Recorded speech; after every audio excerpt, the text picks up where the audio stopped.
Hi everyone, welcome back to the World Society. It's me, Sumaya. Today in this video we're gonna talk about my favorite book to movie adaptations. Since I'm a very mainstream basic bitch, not only have you heard of all these movies, arguably they might be overhyped in your opinion, but I don't care. It's my video and you're the one that clicked on it, so let's start.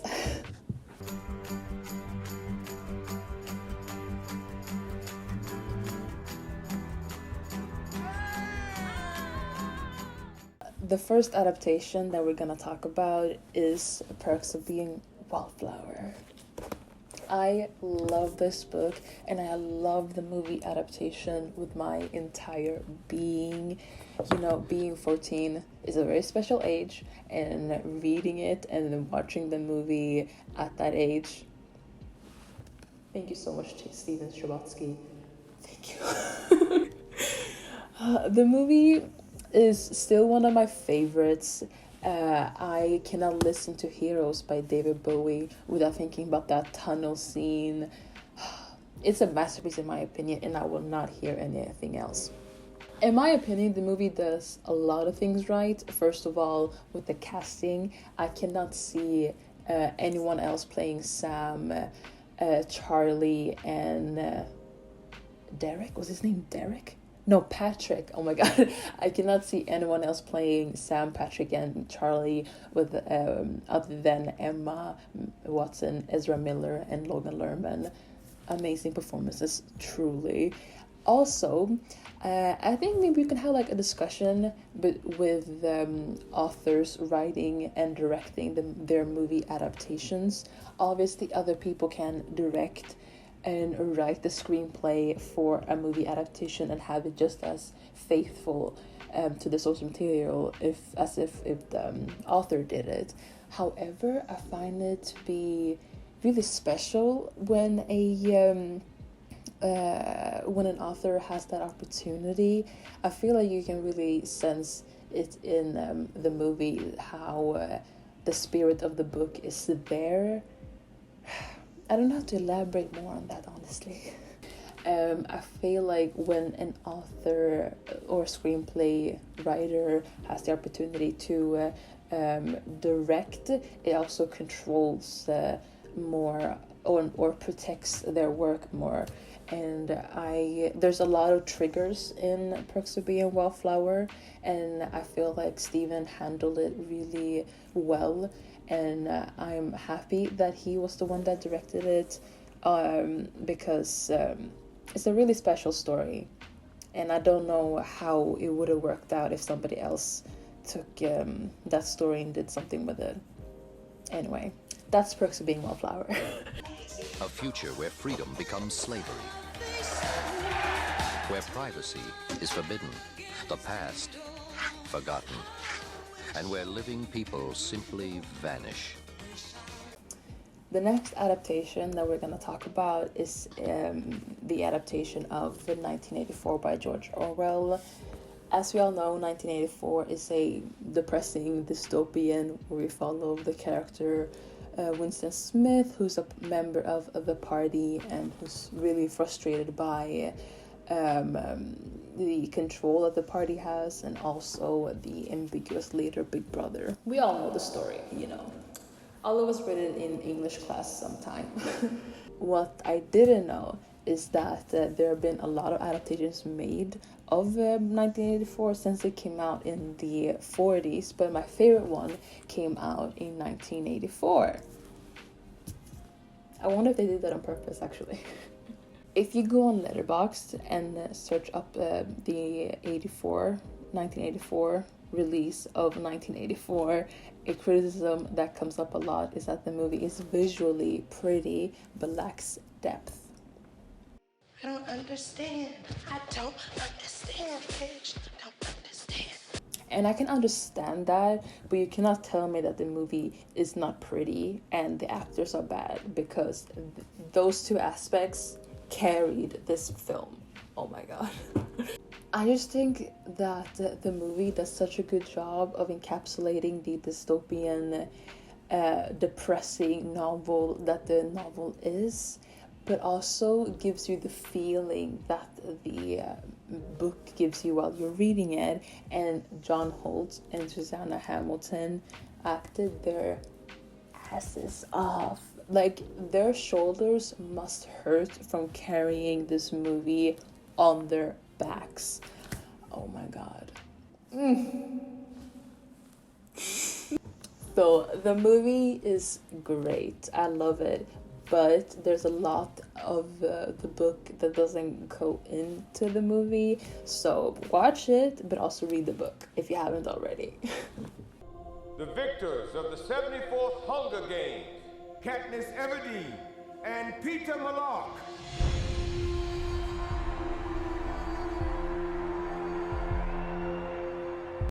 The next adaptation that we're going to talk about is the adaptation of Catching Fire by Suzanne Collins. Catching Fire, in a very short synopsis, it's about when Katniss and Peeta come home from winning their you can really hear that I'm Swedish. Winning their games and going on their victor's tour, some quiet murmurings of rebellion, and plot twist, they're gonna go back to the games. That's Catching Fire. And I love the book. It's the best book in the series and the best movie. I will not hear a debate. You know it's true. Period. Joe Willems did the cinematography for Catching Fire and did a great job. One of my favorite scenes that he shot was the opening with Katniss hunting, and my second favorite shot is when Katniss blows up the arena, and that's my mom. That shot of the arrow going up and hitting the arena, and everyone's reactions, and the shot of the Katniss being carried away, which I realize is a reference to Lord of the Rings, which gets a plus in my book. How do you do a plus? In Catching Fire, the story just gets bigger. We learn more about the world. Instead of just surviving the Hunger Games, we understand that there are like some murmurings of rebellion. It's a good adaptation. I love it so much. It's probably the one that I've seen the most of all the other Hunger Games movies.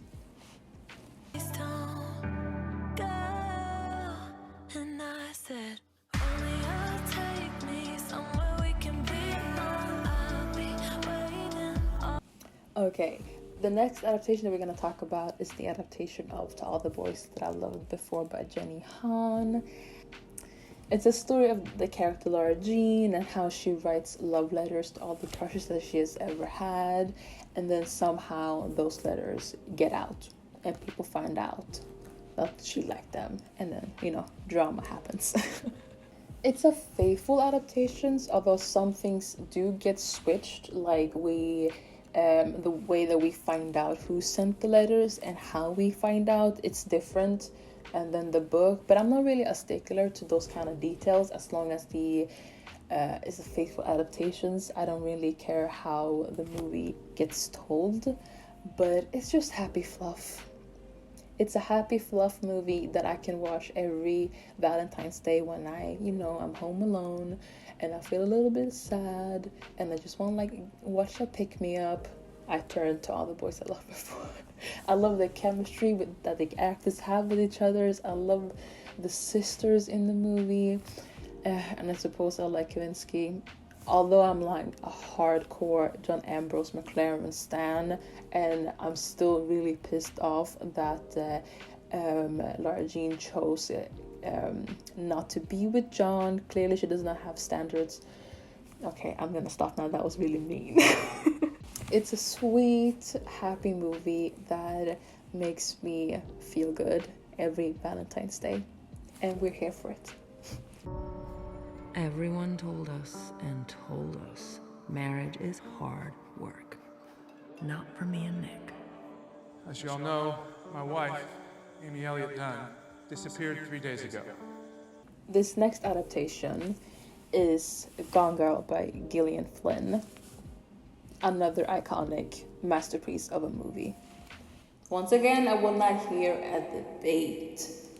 Gone Girl is a movie about the husband and wife, Nick and Amy Dunn.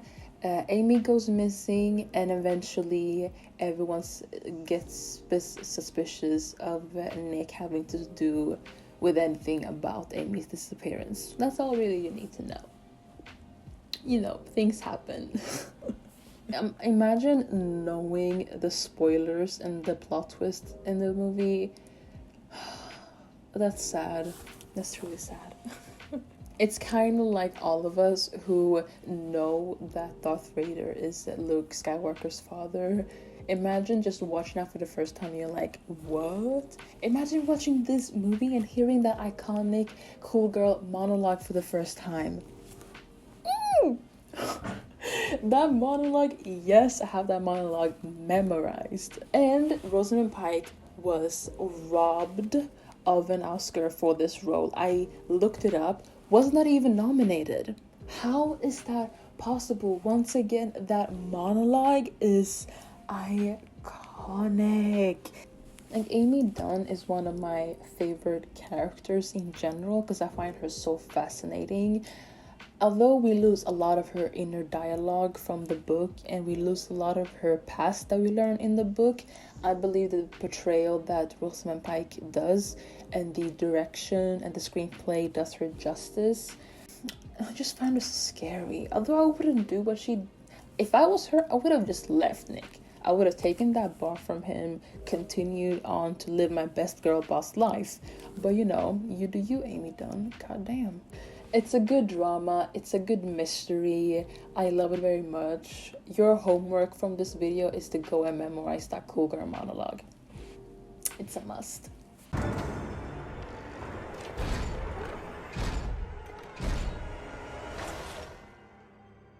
Turn to page 394. The next adaptation that we're going to talk about is the adaptation of Prisoner of Azkaban. I'm gonna say something controversial now. The best movie in the series. Oh, I see you being mad right now. I don't care. This is the best movie in the series. Once again, I would not hear a debate. It's true, and you know it too. To quickly summarize Prisoner of Azkaban, we all know what it's about. Our gang is back together at Hogwarts. We are completely riddle-free for an entire book and movie. However, drama obviously happens when Sirius Black, a really scary prisoner in Azkaban, goes missing, and you know, drama ensues like they always do at Hogwarts. It's one of my favorite movies because it's the first movie that I ever bought on iTunes. Although some people call Philosopher's Stone their Christmas movie, to me, Prisoner of Azkaban is my Christmas movie. I don't know, just watching a movie series slowly get darker about a prisoner who wants to kill the main character, that really gives me the Christmas feelings, you know? Although, okay, so in Prisoner of Azkaban, Alfonso Cuarón directed it, and it's the only movie that he directed. Imagine if he directed all of them. Oh my god, that would have been so cool. Anyway, I love his take on Prisoner of Azkaban. We get more of a geographical understanding of Hogwarts. The students feel more like students because I saw somewhere in a behind the scenes documentary of the movie that Alfonso wanted the actors to have more control of their attire, like the ties are not really tight on them, their shirts are not really tucked in, and I really like that. It's like a small detail that really wouldn't be that important, but really set the atmosphere of the movie. And the movie has a lot of long shots. My favorite long shot in the movie is the scene with Arthur Weasley and Harry when the poster of Sirius Black slowly gets bigger and bigger as they move further and further away from everyone else. Oof, so cool.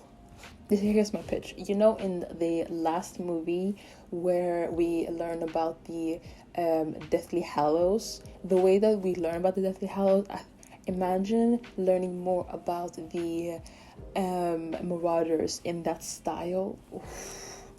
I think it would have fit the atmosphere of Prisoner of Azkaban well. Anyway, I just would have loved more Marauders, but we didn't, and it's hard to include everything in a movie, everything in a book into the movie. I realized that, but you know, once again, a girl can wish.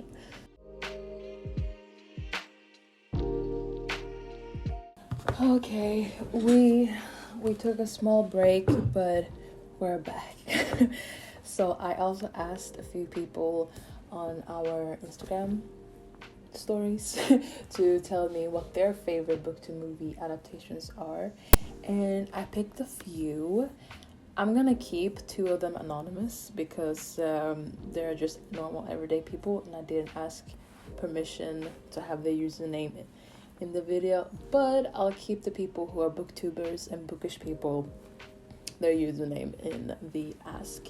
So one person said The Godfather, Perks of Being Wallflower. Both of them kept the spirit of the plot and book well. I agree with Perks of Being Wallflower because we just talked about it, but I didn't. Oh, my glasses. I forgot that I had my glasses on because I'm filming in front of a window and I don't want to like get a flare. Anyway, I didn't know The Godfather was even a book. That's embarrassing. Gosh, I have not read or watched it.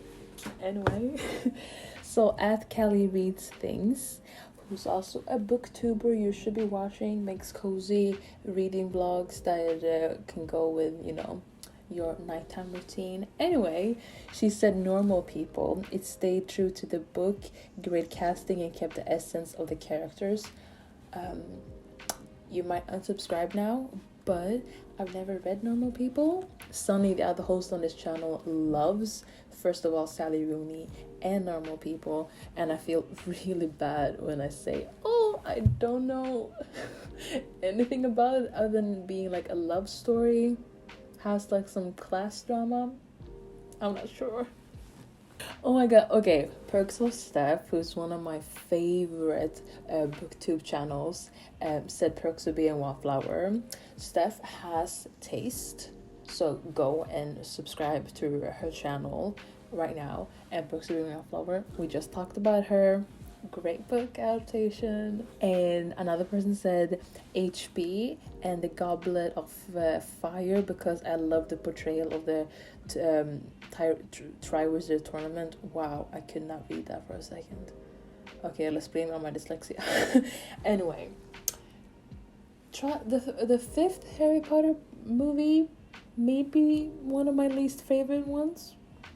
Well, I have a lot of HB hot takes in this video. It's just, I love the book. I love the book. However, let's not talk about it. I don't really like it. It's my least watched one. But I do this like Chamber of Secrets more, so it's okay. We're gonna lose so many subscribers because of my HB hot takes. Oh my god. And then the last person said the Maze Runner movie over the book because the book sucked. Yes, I only read the first one and I DNF'd the series, but I have watched all the movies because, you know, I have reasons.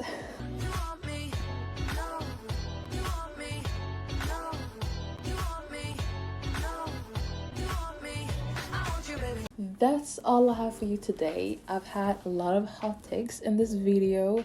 Do you agree with me? Do you disagree with me? Do you love any of the adaptations that I've talked about? Do you hate them? Let's discuss respectfully in the comments down below. That's all I have for you today, and I'll see you soon. Bye!